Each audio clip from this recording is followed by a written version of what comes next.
yields to the distinguished gentleman from Indiana, Mr. Burton, 2.5 minutes. Gentleman's recognized. I thank the gentleman for yielding. I've been sitting down here and listening for about a couple of hours the debate on the whole question of energy. And I'd like to, from my perspective, tell you what I've gleaned from this debate. First of all, Americans are suffering. That is a fact. The prices of gasoline is too high. Another fact is that everything that is associated or has anything to do with transportation is being affected, and the prices are going up for groceries, for everything. And the American people are suffering. I'm very concerned about the future of our economy if we don't get more oil and gas to market. Now, a while ago, the chairman of the previous committee said that we're importing 61% of our oil, up from about 48% some time ago. This was the chairman on the Democrat side, and I agree with that. We are importing 61%, up about 13% from what we did a couple of years ago. The reason is we're not drilling enough here in America. We're not producing enough in America, and we're buying it from Saudi Arabia, from Venezuela, and other parts of the world. We need to move toward energy independence, and if we don't, I'll predict we're going to have severe economic problems over the next few years. You know, we could have a major economic recession or depression if we don't get control of our energy prices, because it's going to spread into every other area of our lives.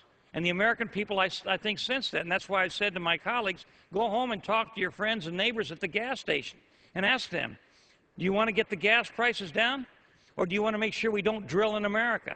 That we're more concerned about environmental concerns than we are about taking care of our economy. Obviously, we want a better economy, or a better environmental situation. We want to go to alternative fuels. We want to do all those things, clean air, clean water. But at the same time, we don't want the entire economy of the United States to go down the tubes.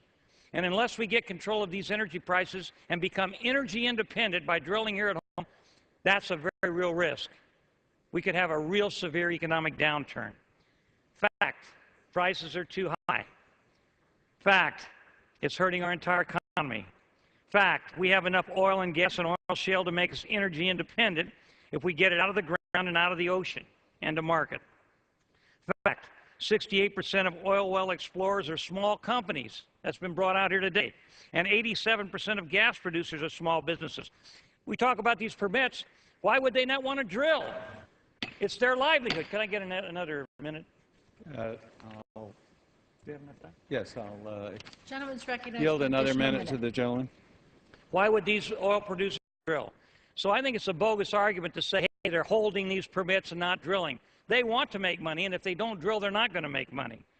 In fact, 97% of the continental shelf and 94% of onshore areas are exempt from drilling.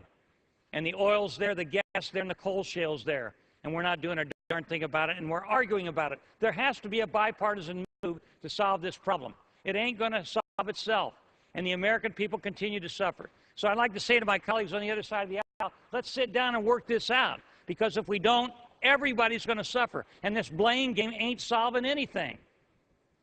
With that, I yield back the balance of my time. Gentleman yields back.